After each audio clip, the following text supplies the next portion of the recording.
you won't bear the fruit the same day you plant the seed. Hey guys, it's Khaleelah Boo. If you're new,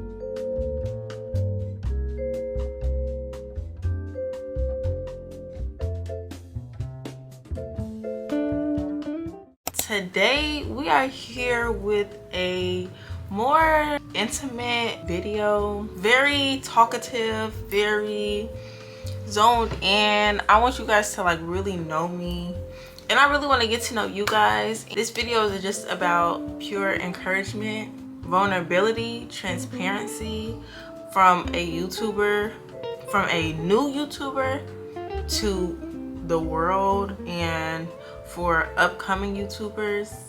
So let's chit chat. These topics really hit home. I feel like I missed a lot of these topics in YouTube and in content creating as far as being advised properly. So let's start with the first topic.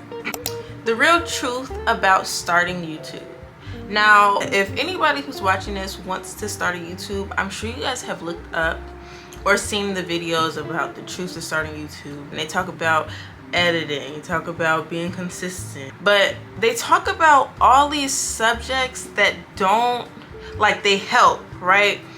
But as me being a new YouTuber and striving to be consistent, because that's like the number one thing that I completely struggle with is being consistent. And as far as you guys know, I post every Friday, and I have been consistent since the first time I posted, and I have seen a lot of great feedback from it.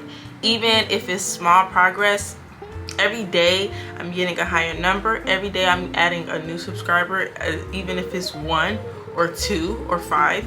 I'm gaining more interaction, and I'm appreciative of my pace. And I feel like as someone who watch all these content creators and YouTubers, it's like, damn, y'all, like I want to be like that right now, you know, like instant gratification.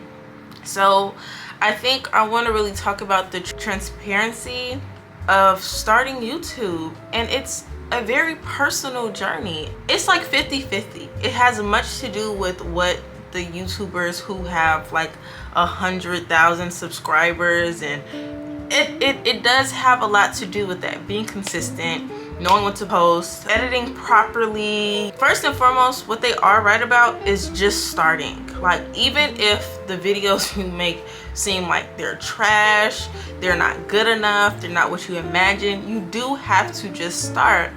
But it's a deeper connection with yourself. Like, you are really battling between what you feel like you can do before you even do it. How you can envision yourself already when you are at 10 subscribers. Like, I'm envisioning myself right now as if I have 10,000 subscribers, and I only have like about 18 as of right now.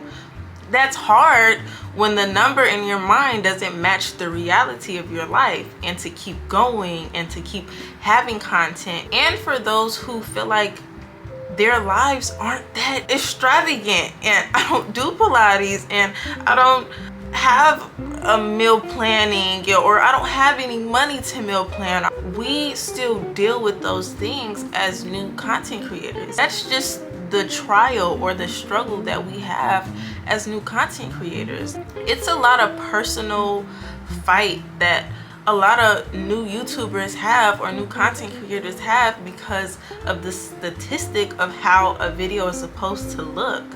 And I'm telling you, like, the only thing people are trying to see is authenticity. Now, if these YouTubers have 100,000 subscribers and their lifestyle is a lifestyle, that is their reality, that is true for them.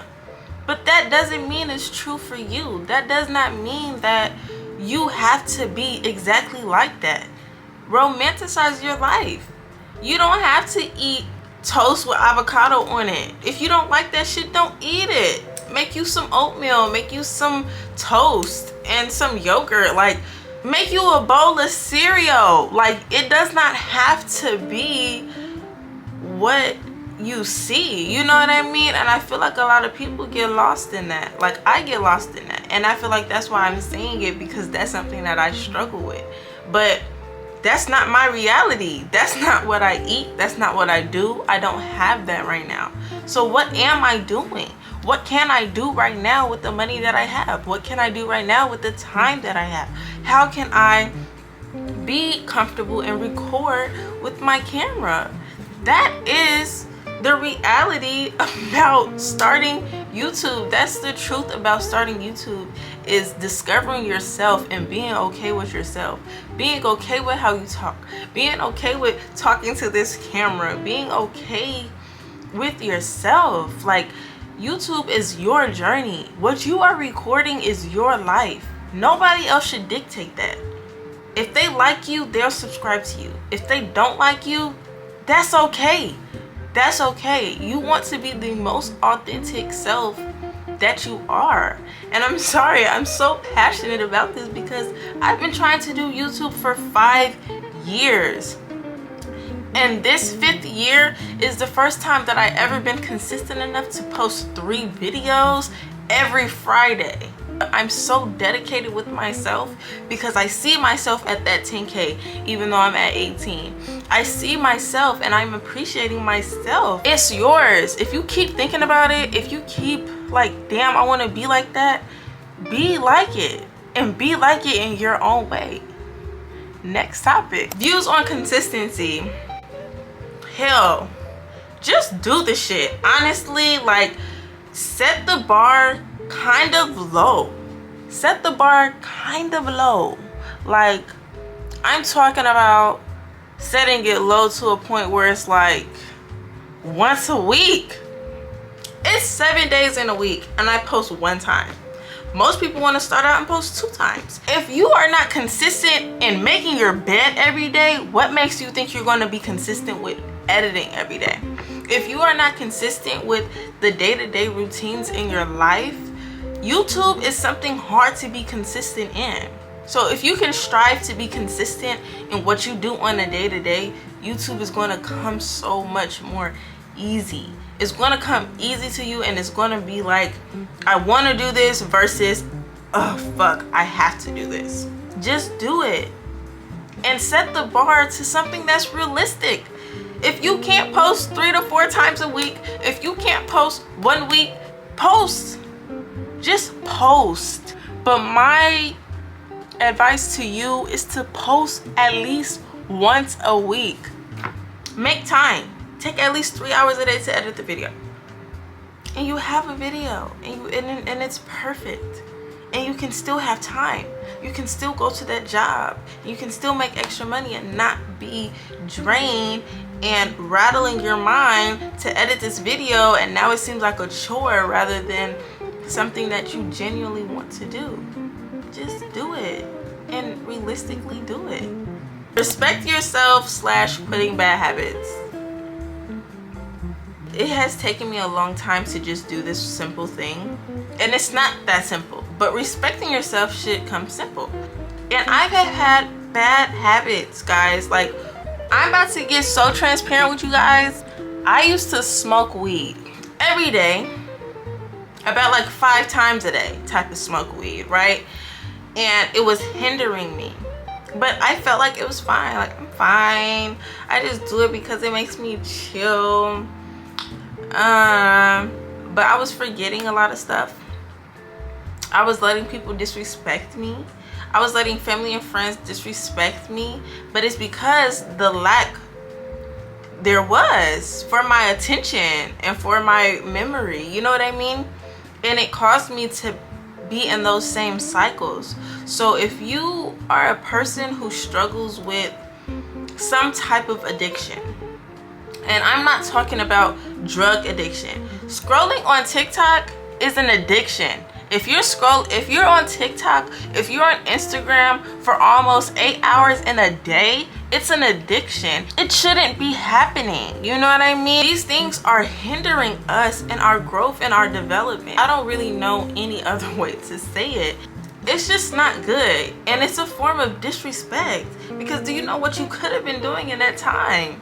Do you know what you could have been learning outside of a 30-second or 10-second or a beef or funny video or dance video? You could have been learning something to save your life, guys. It's 2025.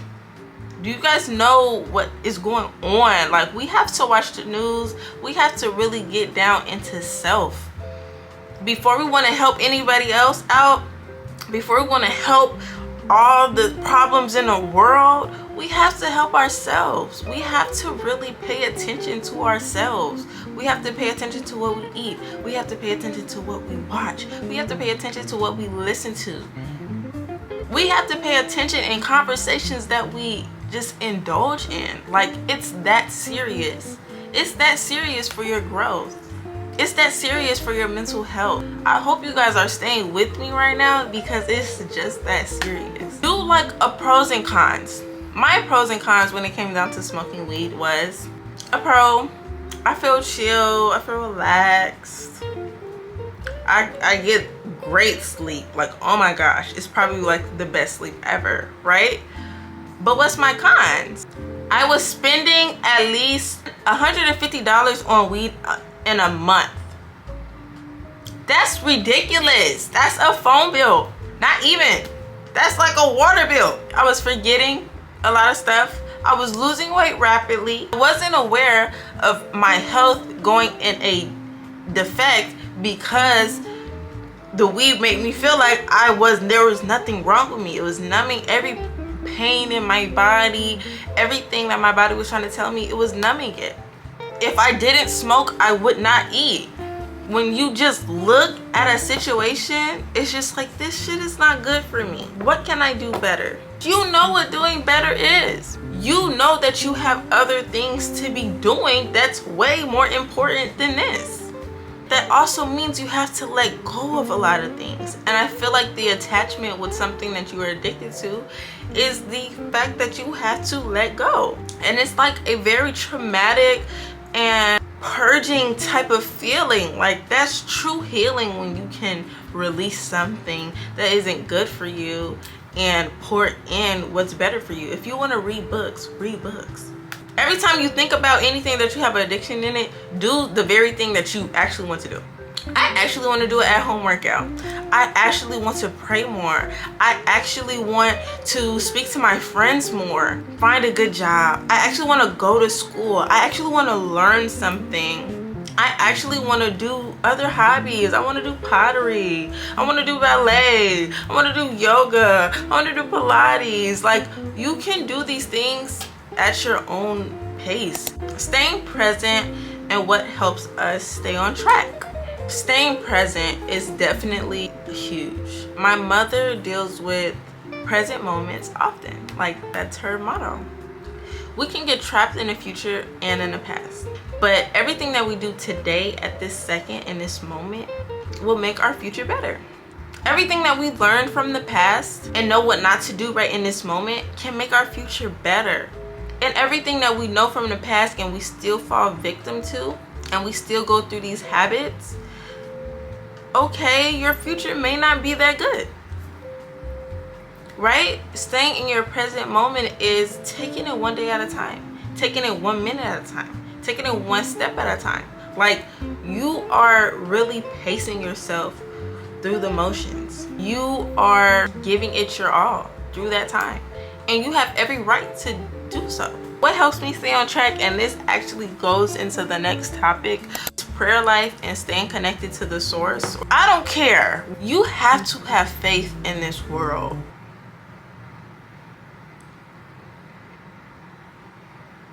You have to. Like, fear is, I hope I can do this. And faith is, I'm going to do this. I may not know how, but it's going to happen, because I have faith in it. Any little thing that I'm doing, what I feel like is working best in my favor, I'm finna do it. And it's gonna make me get closer to that glory, closer to that freedom, closer to the life that you want to live. Me talking right now, I don't know if this video is gonna be a success. I don't even know if I'm making sense right now. I don't know if I'm jumping over here, jumping over there, doing twists and turns. I'm not sure. But I know that this is one step to making my life better, and I know that this is something that I want to talk about, because I want to see more shit like this for me. I don't relate with YouTubers anymore, and it seems like every video is the same video. Like, are y'all not seeing that? So me being able to stay in my present moment and me being able to sit and talk about this is because it's a calling for people who don't live like the average social media content creator, and the people who want to become content creators but in their own way, but they feel like they can't do it because of the surroundings, because what's on social media. But having a good prayer life, listening to sermons, listening to lectures, listening to podcasts, inspirational podcasts, healing podcasts, listening, reading, taking time for yourself, reaching out to the ones that you love, understanding yourself, being passionate with yourself, compassionate with yourself, being nurturing and vulnerable and kind and sweet and understanding of yourself will help you in your present moment. There's a saying that I really love to say: you won't bear the fruit the same day you plant the seed. You gotta let it water, right? You gotta let it soak. You gotta let it water. You gotta give it time. But in the midst of giving it time, that seed needs sunlight. That seed needs water. That seed needs soil that's moist, right? Your mind needs good music. Your mind needs healthy thoughts. Your mind needs good, healthy food.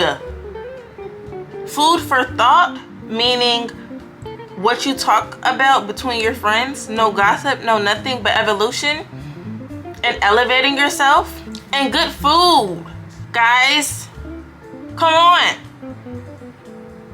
Especially if you live in America, please cut the bullshit.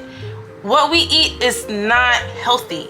We all know that. Like, the whole world is against our fucking food health system.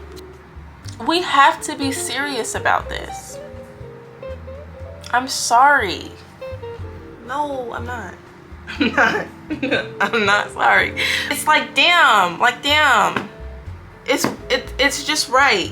And it just is what it is.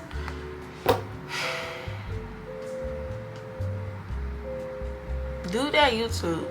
Be consistent. Cut your bad habits. Respect yourself. You know what you need. You know what's respectful for yourself. You know what is loving yourself. Not that boy who keep cheating. Or not cheating, but nonchalant. Don't really give you attention. Don't know what you need. Or that girl. Whatever you like. It's you. You are the best relationship with yourself. You come into this world by yourself and you are going to leave alone. Pick you. Choose you. If you want to do content, do content. You want to be a nurse, be a nurse. If you want to move out, move out. Do what's best for you. 2025 is doing for self and doing what's best for yourself. Stay present. Take these days one by one, minute by minute, second by second, hour by hour. That's how you have to take the days. That's how you stay on track. And pray, pray, pray, pray, and pray, and pray, and pray, and pray. I am a very religious person. Prayer is life-saving. Prayer is healing. But what goes hand in hand with prayer is faith. And what goes hand in hand with faith is works. So you have to do the work. You have to choose yourself. And you have to keep going. I love you guys. It's Khaleelah. You guys got this. All 2025, I'm sending you love. I'm sending you patience. I'm sending you strength. I'm sending you blessings. I'm sending you abundance. I'm sending you financial freedom. I'm sending you healing in your families. I'm sending you healing in your relationships. I am sending you love unknown. And the love that is unknown is the love that is from the source, that is also within you. Whatever you believe in, it's within you. You have to seek it. You have to reach it. You have to read it. You have to listen to it. You have to. So with that being said, I love you guys. Have a blessed February. I love you. Like, comment, share, and subscribe. Comment down below if you got this far. Put a heart. Drop the hearts. Stay blessed. I will see you guys next Friday with a big one, with a banger. You don't want to miss it. Mwah.